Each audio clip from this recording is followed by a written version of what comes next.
السلام عليكم ورحمة الله وبركاته. الذهب كان دايما رمز الثراء المطلق، لكن الحقيقة انه مش اندر ولا اغلى حاجة على كوكب الارض. في مواد نادرة لدرجة ان جرام واحد منها ممكن يساوي ذهب يكفيك طول عمرك، من سموم قاتلة لعناصر جاية من الفضاء لتوابل فاخرة ومعادن اتكونت داخل النجوم. دي 15 مادة طبيعية اغلى بكتير من الذهب.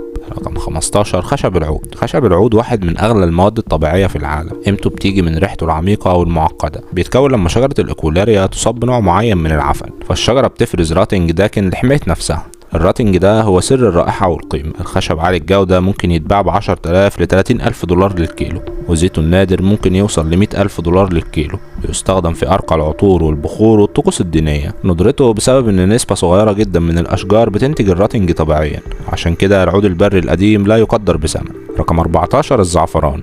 الزعفران واحد من أغلى المواد الطبيعية وزنا. كل زهرة بتنتج 3 خيوط بس، وبيحتاج حوالي 150,000 زهرة علشان كيلو واحد. الحصاد يدوي بالكامل وغالبا بيتم فجرا، وسعره من 5,000 إلى 10,000 دولار للكيلو، وأحيانا بيكون أغلى من الذهب بالجرام. بيستخدم في الطب والعطور ومستحضرات التجميل. إيران أكبر منتج، لكن الزعفران الكشميري من الأغلى بسبب لونه ونكهته، وبسبب قيمته هو من أكتر المواد اللي بتتعرض للغش. رقم 13 الكمعة البيضاء. الكمعة البيضاء من أندر وأغلى الأطعمة في العالم، بتنمو تحت الأرض ومش سهلة الزراعة. أفضل أنواعها موجودة في شمال إيطاليا، وبتتحصد بكلاب مدربة، وسعرها ممكن يتجاوز 5,000 دولار للرطل. في مزادات نادرة بعض الحبات اتباعت بعشرات الآلاف. قيمتها في رائحتها القوية جدا، وقطع صغيرة تكفي طبق كامل. رقم 12 العنبر الرمادي.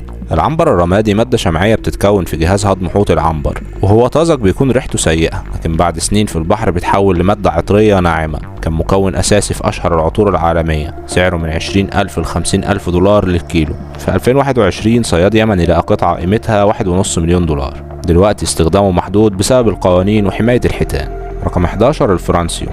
الفرانسيوم أندر عنصر طبيعي على الأرض. مفيش أكتر من 30 جرام منه في القشرة الأرضية كلها. غير مستقر جدا، ونصف عمره 22 دقيقة فقط. قيمته النظرية بالمليارات للجرام، لكنه رمز للندرة والزوال. رقم 10 التافيت. حجر كريم نادر جدا، تم اكتشافه بالصدفة سنة 1945. أندر من الألماس بمليون مرة. سعره من 20,000 ل 35,000 دولار للقيراط. رقم 9 الباينايت. من أندر المعادن المعروفة، ولسنوات طويلة كان في عينتين بس معروفين منه. سعره وصل لتقديرات 60,000 دولار للقيراط. قيمته جاية من ندرته الشديدة. رقم 8 البلاتين. معدن نادر بيستخدم في السيارات والطب والمجوهرات. أندر من الذهب، وسعره تاريخيا وصل لأكتر من 2000 دولار للأونصة.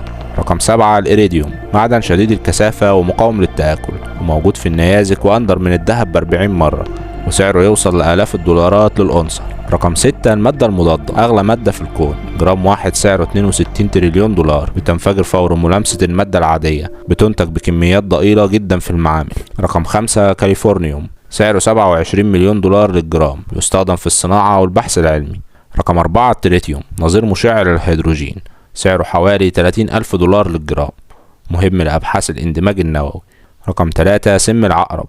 واحد من أغلى السوائل في العالم. سعره ممكن يوصل لملايين الدولارات للتر. بيستخدم في أبحاث السرطان وتطوير الأدوية. رقم 2 الألماس. أصلب مادة طبيعية، وبعض الأحجار النادرة بتتباع بملايين الدولارات للقيراط. رقم 1 الروديوم. أندر المعادن الثمينة. سعره وصل ل 29,000 دولار للأونصة. ضروري للتحكم في انبعاثات السيارات، وسعره متقلب جدا.